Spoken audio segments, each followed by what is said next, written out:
तो दोस्तों एक बार फिर आप सभी का यूपीएससी प्रीलिम्स टेस्ट सीरीज 2023 में स्वागत है। आज मध्यकालीन इतिहास है। मध्यकालीन इतिहास का टेस्ट नंबर 4 जो यूपीएससी प्रीलिम्स 2023 की दृष्टि से एक महत्वपूर्ण सेक्शन कहीं ना कहीं है, क्योंकि हम जब यूपीएससी का एग्ज़ाम देते हैं तो उसमें किसी भी सेक्शन को नेग्लेक्ट नहीं कर सकते। एक दो क्वेश्चन मिल जाए, एक दो क्वेश्चन ही बहुत है, तो ठीक है। तो इसके लिहाज से जो है ये भी सेक्शन अपने आप में इम्पॉर्टेंट है। जैसा कि आज इसमें पार्ट 4 है और पार्ट 4 में हम क्वेश्चन नंबर 61 से 80 करेंगे। उसके बाद पार्ट 5 होगा, 80 क्वेश्चन से 100 क्वेश्चन कंप्लीट कर लेंगे। इसके बाद इसकी पीडीएफ आपको हमारे टेलीग्राम चैनल पर मिल जाएगी। और आगे बढ़ने से पहले एक इन्फॉर्मेशन आपको और दे दें, फुल टेस्ट सीरीज चालू हो गई है, फुल लेंथ की टेस्ट सीरीज, जिसमें पहला टेस्ट हो गया है और ये भी सेम प्रोसेस है, हिंदी और इंग्लिश के साथ ही होगा। हालांकि फर्स्ट वाले में हिंदी है, लेकिन उसके बाद जितने भी होगा तो एक तरफ हिंदी एक तरफ इंग्लिश, यानी बाइलिंगुअल लैंग्वेज का है, ठीक है। और अगर आपको क्लासेस पसंद आ रही हो तो चैनल को लाइक कर सकते हैं, सब्सक्राइब कर सकते हैं, नोटिफिकेशन बेल आइकॉन जो है आप ऑन कर सकते हैं ताकि नोटिफिकेशन आपको पहले मिल जाए, क्योंकि क्लासेस 3 बजे अपडेट हो जाती हैं डेली शाम को, ठीक है। और जब तक पीटी खत्म नहीं हो जाता तब तक ये जो है टेस्ट आपका लगातार डेली चलता रहेगा, ठीक है। चलिए क्वेश्चन नंबर 61 की शुरुआत करते हैं बिना किसी देरी के। 61 में देखें, तमिल राज्यों के बारे में निम्नलिखित कथनों पर विचार कीजिए, कौन सा कथन सही नहीं है। ऑप्शन 1, चोलों के विपरीत पांड्य कृषि के साथ साथ व्यापार से भी पर्याप्त राजस्व प्राप्त नहीं कर सके। ऑप्शन 2, मलिक काफूर का अभियान चोल शासन के दौरान शुरू हुआ था। ऑप्शन 3, चोलों के अधीन ग्राम सभाओं ने शिक्षण संस्थानों के रख रखाव यानी एरियाम नामक एक कर एकत्र किया। आपको बताना है तमिल राज्यों के बारे में इन तीनों में से कौन सा कथन सही है। अगर ऑप्शन 1 की बात करें तो जो पांड्य शासक थे वो कई सिंचाई के स्रोत विकसित किए, जिसके परिणाम स्वरूप पांड्य काल के दौरान कृषि का विकास हुआ और इसके साथ व्यापारिक गतिविधियों का भी समुचित विकास हुआ। उन्होंने व्यापारियों को विभिन्न प्रकार के बंदरगाहों के बकाया व टोल से छूट प्राप्त की, ठीक है। कयाल एक बंदरगाह है, उनका प्रसिद्ध बंदरगाह था पांड्य शासकों का। तो कुल मिलाकर ऑप्शन 1 जो है गलत है, यानी ऑप्शन 1 जो है सही नहीं है, इसके हिसाब से सही है, ठीक है। अब बात करें ऑप्शन 2 की। ऑप्शन 2 भी गलत है, यानी दिल्ली सल्तनत के शासक अलाउद्दीन खिलजी ने अपने सेनापति मलिक काफूर को दक्षिण राज्यों में भेजा। उसने पांड्य साम्राज्य पर आक्रमण किया और उसने मदुरै शहर को लूटा, मदुरै मंदिर को उजाड़ दिया तथा भारी मात्रा में धन लूटा, ठीक है। तो इसमें जो मलिक काफूर का अभियान ये पांड्य शासकों के दौरान शुरू हुआ, ये चोल शासन नहीं था, ठीक है। ऑप्शन 3 की बात करें, ऑप्शन 3 जो है ये भी गलत है, यानी चोलों ने सिंचाई सिस्टम में सुधार के कई उपाय किए, सिंचाई के कार्यों को आवधिक और मौसम रखरखाव और मरम्मत के लिए अनुरक्षित श्रमिक का उपयोग किया। चोलों के अधीन ग्राम सभाओं के एरियम नामक एक कर का एकत्र किया गया, जिसका उपयोग सिंचाई टैंकों की मरम्मत के लिए किया जाता था, ठीक है। तो इस प्रकार ऑप्शन 3 भी गलत है, यानी अगर बात करें तो इसमें ऑप्शन डी इसके हिसाब से सही होगा। क्वेश्चन नंबर 62 की बात करें, 62 में क्या पूछा है। इसमें पूछा है जो साउथर्न डायनेस्टी है यानी दक्षिणी राजवंशों की कला वास्तुकला के संदर्भ में आपको विचार करना, कौन सा कथन जो है गलत है। ऑप्शन 1, कला और स्थापत्य की नागर शैली चोलों के अधीन अपनी पूर्णता तक पहुंची। ऑप्शन 2, मामल्लपुरम में पाए गए अखंड रथ और मंडप चेरों के उल्लेखनीय वास्तुकला है। ऑप्शन 3, पांडियन शासन की एक उल्लेखनीय विशेषता रॉक कट यानी पाषाण शिल्प वास्तुकला की अनुपस्थित है। तो आपको बताना है साउथर्न डायनेस्टी यानी दक्षिणी राजवंशों की कला वास्तुकला के संदर्भ में इन तीनों में से कौन कौन से ऑप्शन जो हैं गलत हैं। अगर बात करें ऑप्शन 1 की, तो इसमें जो है ऑप्शन 1 जो है गलत है,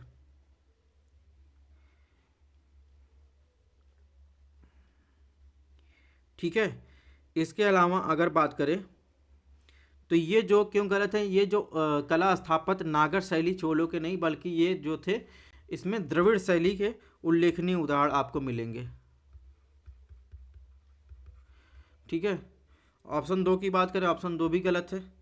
मामल्लपुरम में पाए गए अखंड रथ और मंडप पल्लवों के उल्लेखनीय वास्तुकला के उदाहरण है, यानी चेरों से संबंधित नहीं बल्कि किससे संबंधित है, ठीक है, जो पल्लव थे उनसे संबंधित है, इसलिए ये भी गलत है। ऑप्शन तीन की बात करें, ऑप्शन तीन भी गलत है, यानी रॉक कट यानी पाषाण शिल्प वास्तुकला पांडियन वास्तुकला का एक महत्वपूर्ण हिस्सा है। प्रारंभिक पांडवों द्वारा बनाए गए एक प्रमुख रॉक कट गुफा मंदिर पिल्लारीपट्टी और इसके अलावा तिरुचेंदूर, कन्याकुमारी और सीतवलंस में पाए जाते हैं, ठीक है, सीतन वसल। तो इस प्रकार देखेंगे इसमें एक दो तीन तीनों जो है गलत है। यानी अगर यहाँ होगा पांडियन शासन में उल्लेखनीय विशेषता राग वास्तुकला की अनुपस्थित, यहाँ उपस्थित होता है तो ये सही होता है, यहाँ पर अनुपस्थित की बात कर रहा है इसलिए ये गलत है। क्वेश्चन नंबर 63 की बात कर लेते हैं। 63 में क्या पूछा है, प्राचीन इतिहास के संदर्भ में निम्नलिखित कथनों पर विचार कीजिए, कौन सा कथन जो है सही है। ऑप्शन एक, राजेंद्र प्रथम ने कालभ्रष्ट को पराजित किया और तुंडई मंडलम में पल्लव शासन को मजबूती से स्थापित किया। ऑप्शन दो, प्रसिद्ध कीर्तार्जुनियम लिखने वाले महान कवि भारवी को पल्लवों का संरक्षण प्राप्त था। तो आपको बताना है इन दोनों में से कौन सा कथन सही है। ऑप्शन एक की बात करें तो सिंह विष्णु ने कालभ्रों को हराया तथा जो है तोडई मंडलम में पल्लव शासन की नींव रखी और उन्होंने चोलों को भी हराकर पल्लव अधिकार क्षेत्र का विस्तार करते हुए कावेरी नदी तक पहुंच गया। तो इस प्रकार ऑप्शन एक सही। ऑप्शन एक सेकेंड, तो इसमें राजेंद्र प्रथम की बात किया गया है, तो राजेंद्र प्रथम दिया गया तो ये गलत होगा क्योंकि हमने बताया अभी इसे सिंह विष्णु ने हराया था, ठीक है।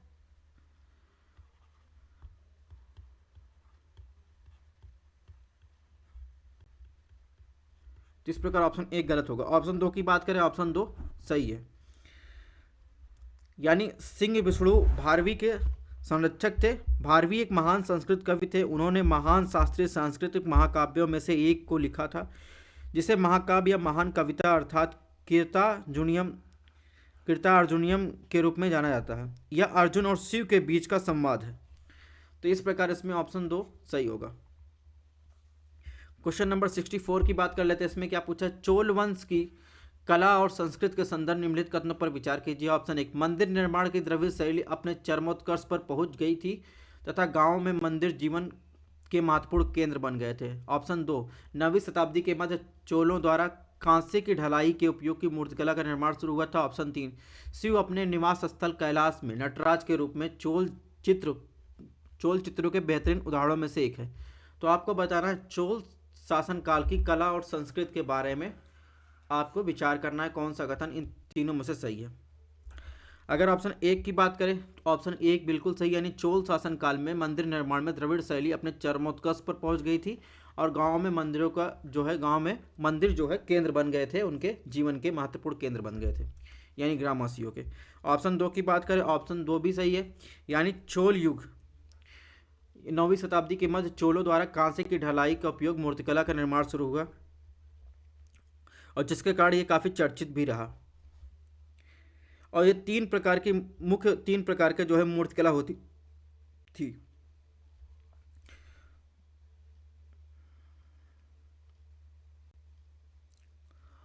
और इस प्रकार ऑप्शन तीन की बात करेंगे, ऑप्शन तीन भी सही है, यानी राजराजेश्वर मंदिर के दृश्य कैलाश के उनके निवास स्थान में नटराज एवं त्रिपुरा नाटक के रूप में शिव का प्रतिनिधित्व करते हैं और उन्हें दीवारों पर बड़ी जबरदस्त रचनाओं के रूप में चित्रित किया गया है। चोल जो थे भित्ति चित्र विजयालय चोलेश्वर मंदिर की दीवारों पर पाए जाते हैं जहां महाकाल देवी और शिव की चित्रित आकृतियां अभी भी दिखाई देती हैं। तो इस प्रकार इसमें एक दो तीन तीनों सही है। क्वेश्चन नंबर 65 की बात करते हैं। 65 में क्या पूछा है, चोलों की जो टैक्सेशन सिस्टम था यानी कराधान प्रणाली के संदर्भ में आपको बताना है कौन सा कथन सही है। ऑप्शन एक, भू राजस्व विभाग द्वारा सर्वेक्षणों की सहायता से वैज्ञानिक कर निर्धारण किया जाता था। ऑप्शन दो, केंद्रीय करों स्थानीय उपकरों के बीच विस्तृत अंतर था। ऑप्शन तीन, भूमि करों को भूमि से संबंधित कई अन्य करों के साथ मानकीकृत किया गया था यानी स्टैंडर्डाइज किया गया था। ऑप्शन 4, कर के संग्रह के स्थानीय रूपों की व्यापकता और एवं स्थानीय तरीकों में इस तरह की पुनर्निर्देश था। तो आप बताना है कि इसमें चोलों की जो टैक्सेशन सिस्टम था, इन चारों में से कौन सा कथन जो है सही है। पुनर्निर्देश का मतलब क्या होता है? री इन्वेस्टमेंट। तो इसमें देखेंगे ऑप्शन 1 की बात करेंगे। ऑप्शन 1 जो है सही है, यानी चोल काल के दौरान जो है एक निश्चित भू राजस्व विभाग, जिसे पूर्ववारी तीनक्कलम कहा जाता था, एक सुव्यवस्थित कर निर्धारण और कर संग्राहक तंत्र तथा भूमि अधिकारों सर्वेक्षणों की नई प्रविष्टियां, जिसे परिवोट्टगम को रखने की एक सुव्यवस्थित रिकॉर्ड था। ऑप्शन 1 सही है, ऑप्शन 2 भी सही है। यांत्रिक केंद्रीय करों स्थानीय उपकरों के बीच विस्तृत अंतर था। ऑप्शन 3 की बात करें, ऑप्शन 3 भी सही है। ठीक है, भूमि करों को भूमि संबंधित अन्य करों के साथ मानकीकृत किया गया, यानी स्टैंडर्डाइज किया गया था। ऑप्शन 4 की बात करें तो ऑप्शन 4 भी सही है, यानी करों के केंद्रीय संग्रह और उसी के पुनर्वितरण, यानी पुनर्वितरण से बचने के लिए स्थानीय रूप से संग्रह का प्रावधान था। क्षेत्रीय अर्थव्यवस्था में इस तरह के राजस्व का री इन्वेस्टमेंट किया गया था। तो इसमें देखेंगे ऑप्शन डी जो है सही है। क्वेश्चन नंबर 66 की बात कर लेते हैं। इसमें शासक दिया गया है और उनके योगदान के बारे में बात किया गया है, यानी कंट्रीब्यूशन के बारे में बात किया गया है किंग के। सिंह विष्णु, महेंद्र वर्मन प्रथम, ठीक है, नरसिंह वर्मन प्रथम, और इसके अलावा नरसिंह वर्मन द्वितीय और नंदी वर्मन द्वितीय। तो आपको बताना है कि A B C D E में इन शासकों का संबंध किससे है। ठीक है, तो अगर बात करें सिंह विष्णु का, तो सिंह विष्णु को पहला महत्वपूर्ण पल्लव शासक माना जाता है तथा वैष्णववाद के ये अनुयायी थे। यानी ए का संबंध किससे है? ए से है। तो देखिए इसमें इन ऑप्शनों में ए का संबंध, इसमें डी है, इसमें डी है, तो इसको एलिमिनेट कर दीजिए, बचा कौन सा? ए और बी। अब महेंद्र वर्मन प्रथम की बात कर लेते हैं। फर्स्ट, महेंद्र वर्मन प्रथम के शासनकाल में चालुक्यों और पल्लवियों के बीच निरंतर संघर्ष शुरू हुआ था, और लेकिन पुलकेशन द्वितीय द्वारा बादामी के चालुक्य शासकों को सबसे महान माने जाते थे। पल्लव साम्राज्य के खिलाफ उनका पहला अभियान, जो उस समय महेंद्र वर्मन प्रथम द्वारा शासित था, एक पूर्ण सफलता थी, जिसे उन्होंने पल्लव साम्राज्य के उत्तरी भाग पर अधिग्रहण कर लिया था। ठीक है, तो इसमें कुल मिलाकर अगर देखेंगे तो महेंद्र वर्मन प्रथम का संबंध देखेंगे तो चालुक्य वंश के पुलकेशन द्वितीय द्वारा पराजित किया गया था। ठीक है, ऑप्शन 3 की बात करें, नरसिंह वर्मन प्रथम पल्लव शासकों को सबसे महान जो है क्या थे? शासक थे। उन्होंने पुलकेशन द्वितीय को दूसरे आक्रमण से कुचलने, उनकी हत्या करने, चालुक्य राजधानी वातापी पर अधिग्रहण करने, इस तरह वातापी कोंडा यानी वातापी को विजेता की उपाधि धारण करने का श्रेय दिया जाता है। तो वातापी कोंडा किसे कहा जाता है? जो है नरसिंह वर्मन द्वितीय को, सॉरी प्रथम को। तो इस प्रकार तीसरे का मिलान किससे होगा? डी से। अब बचा कौन सा? नरसिंह वर्मन द्वितीय। तो नरसिंह वर्मन द्वितीय जो होगा वो, उनके बारे में थोड़ा सा देख लेते हैं। नरसिंह वर्मन द्वितीय को राजा सिंह के नाम से भी जाना जाता था। उनका शासन शांति और समृद्ध साहित्यिक गतिविधियों और बड़े और सुंदर मंदिरों के निर्माण से चिन्हित किया जाता है। तो कुल मिलाकर महाबलीपुरम के तटीय मंदिरों का निर्माण नरसिंह वर्मन द्वितीय के द्वारा किया गया। और नंदी वर्मन द्वितीय तो कौन सा बचा? ऑप्शन ई बचा, कांचीपुरम के वैकुंठ पेरुमल से संबंधित है। इस प्रकार देखेंगे इसमें ऑप्शन ए जो है सुमेलित है। क्वेश्चन नंबर 67 की बात कर लेते हैं। पल्लवों के शासनकाल के दौरान साहित्य के विकास के संदर्भ निम्नलिखित कथनों में कौन सा कथन सही है? किरात अर्जुनियम और दास कुमार चरित्रम पल्लवों के शासन के दौरान संकलित प्रसिद्ध साहित्यिक कृतियां हैं। ऑप्शन 2, महेंद्र वर्मन प्रथम ठीड लेखन शैली के लिए प्रसिद्ध थे। ऑप्शन 3, पट्टक्कल संस्कृत सीखने के लिए एक प्रसिद्ध स्थल माना जाता है। तो आपको बताना है 67 में पल्लव शासन काल के दौरान साहित्यिक विकास के संदर्भ में आपको संदर्भ में कौन सा कथन सही है? 67। ऑप्शन एक की बात करें तो ऑप्शन एक जो है सही है, यानी भारवी और दांडी दोनों संस्कृत भाषा के प्रसिद्ध साहित्यकार थे और क्रमशः उनके भारवी द्वारा कीर्ता अर्जुनियम और दांडी द्वारा जो है दास कुमार चरित्र के लेखक थे। पल्लव दरबार में रहते थे। पल्लव काल के दौरान अन्य साहित्य कृतियां भी वारामिहिर की वैज्ञानिक कृतियां तथा प्रसिद्ध कालिदास की कविताएं थी। और ऑप्शन दो की बात करें, ऑप्शन दो भी सही, यानी महेंद्र वर्मन प्रथम ने जो है अपने व्यंग रचना कार्यों को प्रसिद्ध थे। ठीक है। ऑप्शन तीन की बात करें, ऑप्शन तीन जो है गलत है, यानी पल्लव साम्राज्य की राजधानी कांची संस्कृत शिक्षा का महान केंद्र था और जबकि जो पट्टाडकल शहर जो है चालुक्यों के शासनकाल के दौरान अपने मंदिरों और वास्तुकला के लिए प्रसिद्ध था। तो इस प्रकार ये पल्लव से संबंधित नहीं है, तो इसमें एक और दो जो है सही है। क्वेश्चन नंबर 68 की बात कर लेते हैं। 68 में क्या है?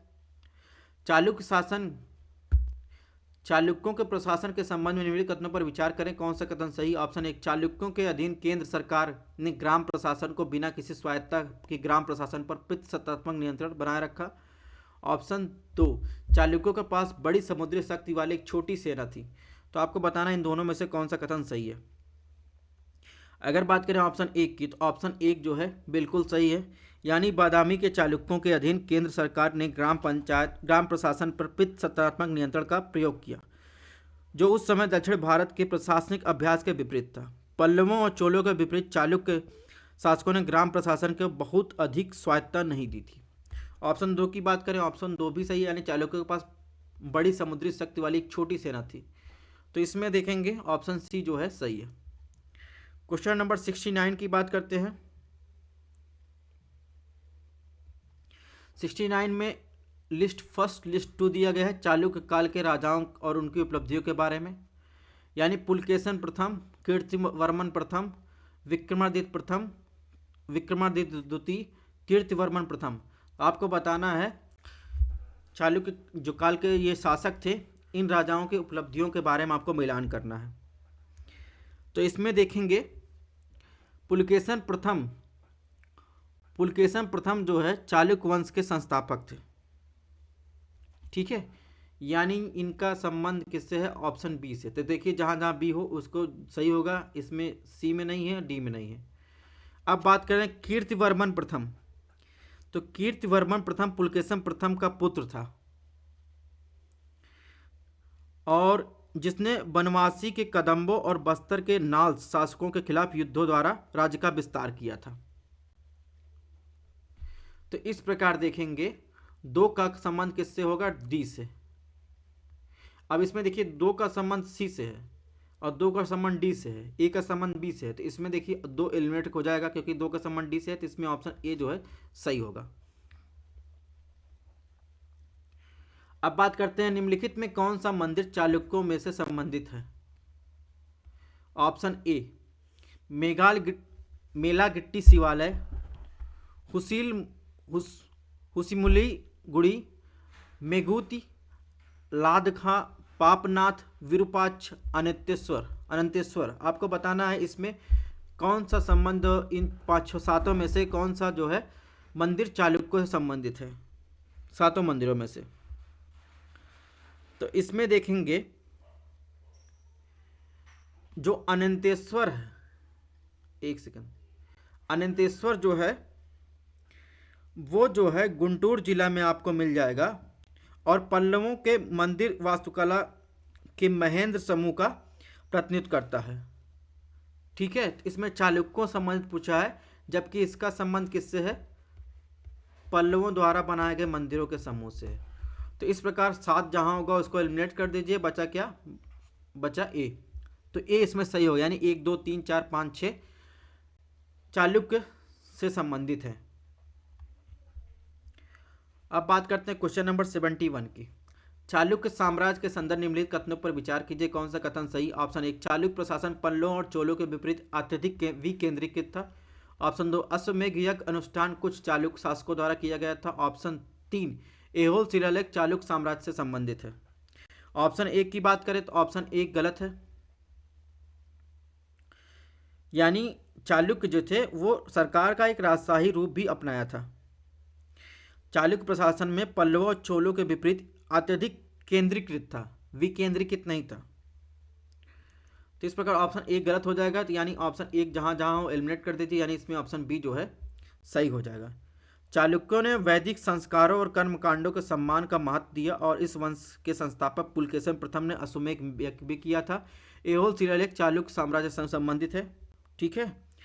कवि और राजा पुलकेशन द्वितीय के सलाहकार रविकीर्त द्वारा लिखित एहोल शिलालेख या शिलालेख भारत में कर्नाटक राज्य में एहोल नामक स्थान पर स्थित है। और इस शिलालेख में मेगुती जैन मंदिर का निर्माण चालुक्य परिवार राजा पुलकेशन द्वितीय के शाही संरक्षक के समर्थन का उल्लेख मिलता है। ठीक है। तो इस प्रकार इसमें देखेंगे एलिमिनेशन मेथड से आप करेंगे तो क्वेश्चन आपको जल्दी सॉल्व हो जाएगा, अगर उसमें उस हिसाब से आंसर दिया गया है तो। अब बात करते हैं क्वेश्चन नंबर 72 की। चोल राजाओं द्वारा दिए गए भूमि उपहार के संदर्भ निम्नलिखित कथनों पर विचार कीजिए, कौन सा कथन सही नहीं है।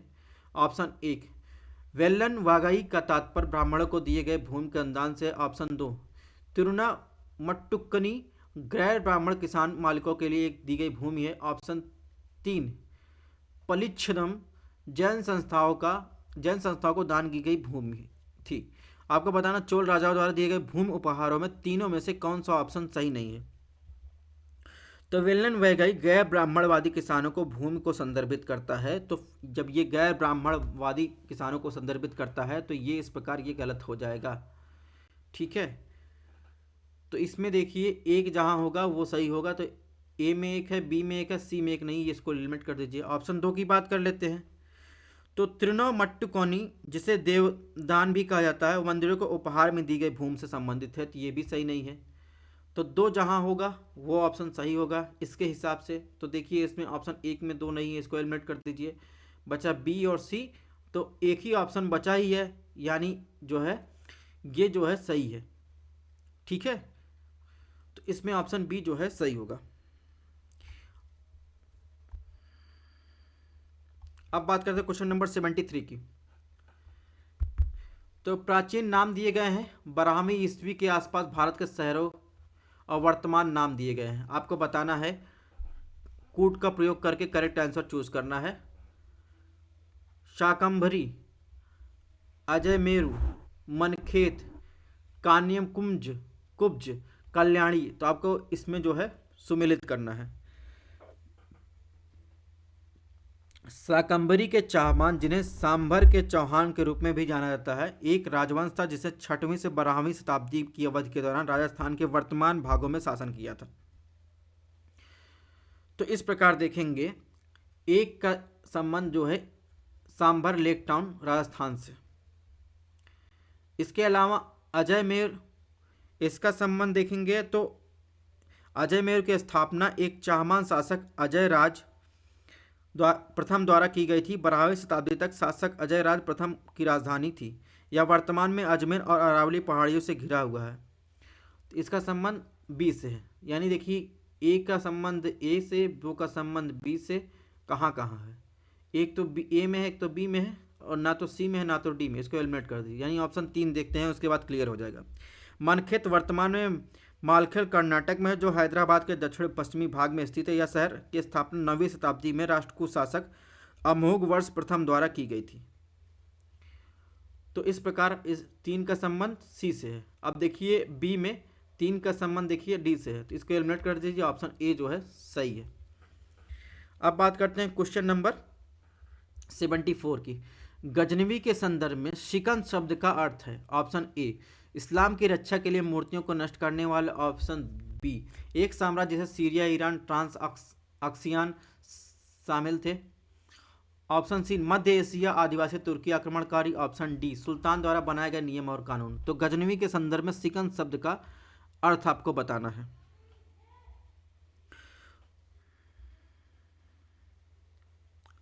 तो शिकन शब्द का अर्थ होता है महमूद गजनवी के संबंध में इस्लाम की रक्षा के लिए मूर्तियों को नष्ट करने वाला, उसे क्या कहते हैं, शिकन कहते हैं। तो महमूद जो था वो अल्पतगीन का पुत्र था। उसने मध्य एशियाई तुर्कों, आदिवासी आक्रमणकारियों के खिलाफ मजबूत रक्षा का आयोजन किया था। भारत में उनके छापे का उद्देश्य अनेक मध्य एशिया के अभियानों को वित्त पोषित करने के लिए समृद्ध मंदिरों शहरों को लूटना था। महमूद स्वयं को इस्लाम की रक्षा करने के लिए एक महान लेकिन सिकन या मूर्तियों को नष्ट करने वाले के रूप में दर्शाया गया है। क्वेश्चन नंबर 75 की बात कर लेते हैं। महमूद गजनी के बार बार भारत आक्रमण करने के संदर्भ निम्नलिखित कथनों पर विचार कीजिए, कौन सा कथन सही है। ऑप्शन एक, भारत में उनके पहले आक्रमण को लमघन यानी अफगानिस्तान के किलों पर कब्जा करने के रूप में चिन्हित किया गया था, जो बाद में उनके बाद के आक्रमण को सौराष्ट्र तक फैलाया था। ऑप्शन दो, महमूद के भारतीय अभियान शुष्क मौसम के दौरान शुरू हुए मानसून से पहले समाप्त हो गए थे। ऑप्शन तीन, भारत में प्रवेश करते समय सबसे पहले हिंदुशाही शासकों ने गजनवी को प्रतिरोध किया। ऑप्शन फोर, उन्होंने भारत को लूटने के रास्ते में आने वाले मुस्लिम शासकों के साथ युद्ध विराम की नीति लागू की। ऑप्शन एक की बात करें तो भारत पर महमूद गजनवी का आक्रमण 1000 ईसा पूर्व में शुरू हुआ, यानी ईस्वी से शुरू हुआ, और जब उसने आधुनिक जो है जलालाबाद अफगानिस्तान का एक शहर है के पास कुछ किलों पर कब्जा कर लिया। इसके अलावा लमघन प्रसिद्ध अरेमिक शिलालेख भी है। यह 260 ईसा पूर्व के आसपास भारतीय सम्राट अशोक द्वारा अरेमिक भाषा में लिखे गए प्राकृतिक चट्टान के एक स्लैब पर एक शिलालेख है और अक्सर अशोक के छोटे शिलालेखों में से एक के रूप में वर्गीकृत किया गया है। तो ऑप्शन एक की बात करें, ऑप्शन एक बिल्कुल सही है। ठीक है, इसमें देखिए ऑप्शन सी में एक नहीं, इसको एलिमिनेट कर दीजिए। ऑप्शन दो की बात करें, ऑप्शन दो भी सही है, यानी महमूद गजनी अभियान शुष्क मौसम के दौरान शुरू हुआ और मानसून से पहले समाप्त हो गया। यह हमेशा उसका जो है तरीका था लूटपाट करने का। ऑप्शन तीन की बात करें तो ऑप्शन बी को भी एलिमिनेट कर दीजिए क्योंकि इसमें दो है ही नहीं। ऑप्शन तीन की बात करें तो ऑप्शन तीन भी सही है, यानी हिंदुकुश पहाड़ों के आसपास के क्षेत्र पर शासन करने वाले हिंदुशाही राजवंश सबसे पहले गजनियों के साथ संघर्ष में आए थे। ठीक है, ऑप्शन फोर की बात करें तो ऑप्शन फोर गलत है, यानी महमूद ने भारत को लूटने के अपने रास्ते पर आए अधिकांश भारतीय राज्यों को हराया। उन्होंने मुल्तान के मुस्लिमों शासक के साथ वही व्यवहार करने में संकोच नहीं किया जिसके क्षेत्र ने महमूद के मार्ग को अवरुद्ध किया, यानी सबके साथ एक व्यवहार। तो इस प्रकार 1 2 3 सही है, तो 1 2 3 ऑप्शन ए में है। क्वेश्चन नंबर 76 की बात कर लेते हैं। इसमें भी पूछा है महमूद गजनवी के संदर्भ में निम्नलिखित कथनों में कौन सा कथन सही है। ऑप्शन एक, वह अपनी लूट डकैती और विधर्मियों और काफिरों की हत्या के लिए अपने प्रसिद्ध के कारण जो है सांस्कृतिक राजनीति के प्रतीकात्मक बन गया था। ऑप्शन दो, उनकी कट्टरता गैर मुसलमानों तक ही सीमित नहीं थी, उसने मुस्लिम विधर्मियों पर अपनी समान क्रूरता से हमला किया। ऑप्शन तीन, महमूद विद्वानों के प्रति उदार था और उन्हें उपहार और धन प्रदान करता था। ऑप्शन एक की बात करें तो ऑप्शन एक जो है बिल्कुल सही है, यानी प्रतीकात्मक बन गया था। ठीक है, राजनीतिक। ऑप्शन दो की बात करेंगे, ऑप्शन दो भी सही है। जैसा अभी मैंने बताया, मुल्तान के राज्य पर 2 बार हमला किया और यह दाऊद नामक एक मुस्लिम शासक द्वारा शासित था जो एक इस्माइली था। मुल्तान पर इसके बाद हमले में उसने कई स्थानीय मुसलमानों को मार डाला क्योंकि वह रूढ़िवादी इस्लाम में लौटने वाला अपना वादा पूरा नहीं किया था। इसी कारण उसे जो है मार डाला गया था। तो इससे स्पष्ट होता है कि वो सभी के साथ समान जो है क्रूरता से हमला करता था। ऑप्शन तीन की बात करें, ऑप्शन तीन जो है गलत है। महमूद केवल उन कवियों के प्रति अत्यंत उदार थे जिन्होंने उन पर रचना की थी। उन्होंने अन्य विद्वान पुरुषों की सराहना नहीं की। उदाहरण के लिए फिरदौसी को उनके काम यानी शाहनामा के लिए पर्याप्त रूप से भुगतान नहीं किया गया था और अल बरूनी को 1017 में ख्वारिज़्म शाह के पतन के बाद बंदी बना लिया गया था। इससे स्पष्ट होता है कि सबके प्रति जो है उदार नहीं थे। इसमें एक और दो जो है सही है। क्वेश्चन नंबर 77 की बात कर लेते हैं। निम्नलिखित में से किस कारक के कारण महमूद गजनी भारत पर कई बार आक्रमण किया। ऑप्शन एक, प्रतिरोध प्रदान करने के लिए उत्तर भारत के किसी भी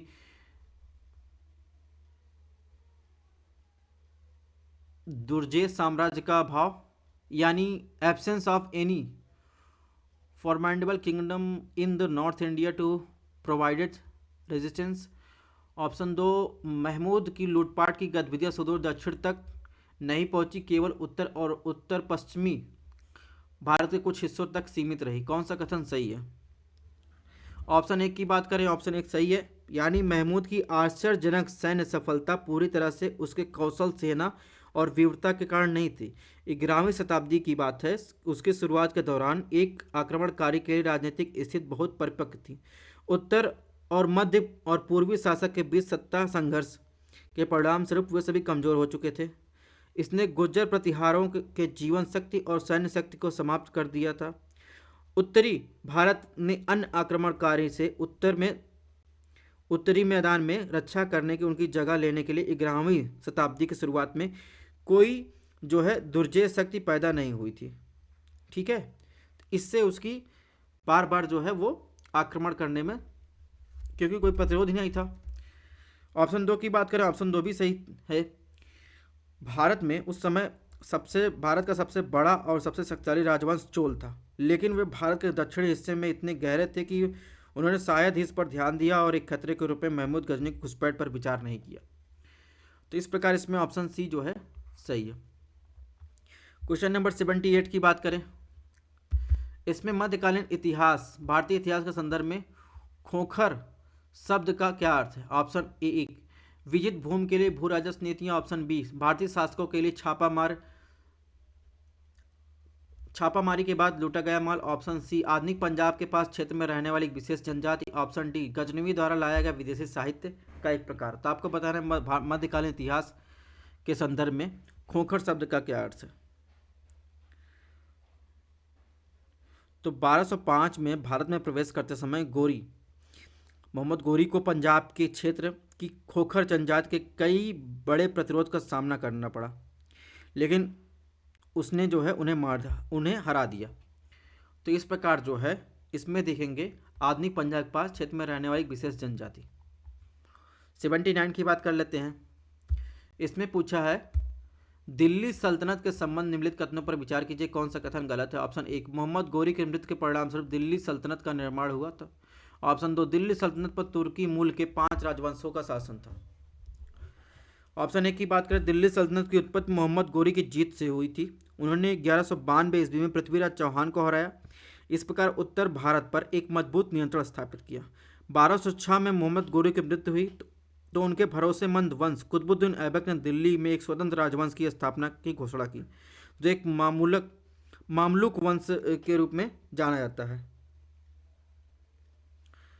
तो इस प्रकार सामूहिक रूप से दिल्ली सल्तनत के रूप में भी इसे जाना जाता है, इन सब घटनाक्रमों को मिलाकर। ऑप्शन एक जो है सही है। ऑप्शन दो की बात करें तो ऑप्शन दो भी सही है, यानी अगर बात करें जो 5 राजवंशों के शासन की बात कर रहा है तुर्की मूल के, तो उसमें देखेंगे तो दिल्ली सल्तनत में स्थित जो है सल्तनत के 5 अल्पकालिक राजवंश शामिल थे। पहले 3 जो थे मामलुक, खिलजी, तुगलक तुर्की मूल के थे।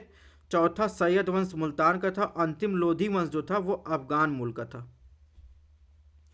तो इसमें देखिए, इसमें पूछा कौन सा ऑप्शन जो है गलत है।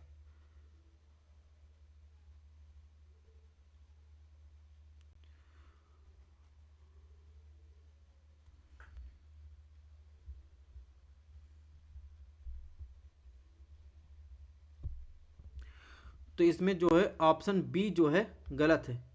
ठीक है, क्यों गलत है अभी मैंने बताया। जो तुर्की मूल के थे मामलिक, खिलजी, तुगलक थे, और चौथा सैयद वंश था जो मुल्तान से संबंधित। तो कुल मिलाकर इसमें ऑप्शन बी जो है वो सही है। क्वेश्चन नंबर 80 की बात कर लेते हैं। इसमें पूछा, दिल्ली सल्तनत के संदर्भ में गयासुद्दीन बलबन के बारे में निम्नलिखित कथनों में कौन सा कथन सही है? ऑप्शन एक, उन्होंने 40 रईसों के समूह के पारिसमापन की नीति के निर्धारित की। ऑप्शन दो,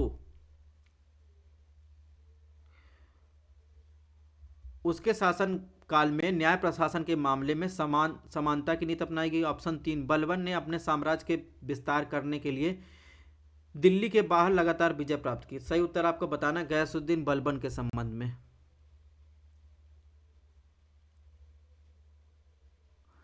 तो इसमें अगर ऑप्शन एक की बात करें, ऑप्शन एक सही है, क्योंकि वह किसी के साथ सत्ता साझा करने के लिए तैयार नहीं था, यहाँ तक कि अपने परिवार के सदस्यों के साथ भी नहीं।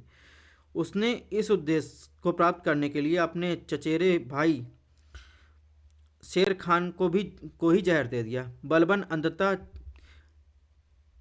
जो है, अगर बात करें तो वह उलेमाओं को सम्मान करते थे, लेकिन उन्हें राज्यों के मामले में हस्तक्षेप नहीं करने देते थे। तो इस प्रकार कुल मिलाकर इसमें ऑप्शन एक की बात करें तो ऑप्शन एक जो है सही है। ठीक है, यानी जैसे 40 रईसों की बात की, उनको समूहों का, तो इन्हें क्या कहा जाता है, चहलगनी की शक्ति को खत्म करने के लिए और आशाही शक्ति को प्रतिष्ठा बढ़ाने के लिए ये नीति निर्धारित की गई थी। ऑप्शन दो की बात करें, ऑप्शन दो ये भी सही है, यानी जनता का विश्वास जीतने के लिए उन्होंने बिना किसी निष्पक्षता के साथ न्याय किया, यहाँ तक कि देश के सबसे बड़े कुलीनों को भी नहीं बख्शा गया। ऑप्शन तीन की बात करें, ऑप्शन तीन गलत है। बलबन नई विजय के लिए नहीं गया। बंगाल में एक को छोड़कर जो है, अगर बात करें अपने तुगलिर प्रकरण, बलबन के दास और बंगाल के राज्यपाल ने उसके खिलाफ विद्रोह किया था। तो कुल मिलाकर जो है बलबन अपने साम्राज्य के विस्तार के लिए दिल्ली के बाहर जो है विजय प्राप्त की, ये बात गलत है, यानी वो कभी नहीं गया था। तो इस प्रकार देखेंगे इसमें एक और दो सही है। तो दोस्तों इस प्रकार हमारा 80 क्वेश्चन का टारगेट पूरा हुआ। इसकी पीडीएफ आपको हमारे टेलीग्राम चैनल पर मिल जाएगी और फुल लेंथ की टेस्ट सीरीज चालू हो गई है। डेली 3 बजे टेस्ट होती है, आप जाकर देख सकते हैं। Thanks for watching. अगर आपको टेस्ट पसंद आया चैनल को सब्सक्राइब भी कर सकते हैं, नोटिफिकेशन ऑन कर सकते हैं, ताकि 3 बजे एग्जैक्टली आपको नोटिफिकेशन मिल जाए। और जब तक एग्ज़ाम हो नहीं जाता तब तक डेली आपको टेस्ट मिलेगा।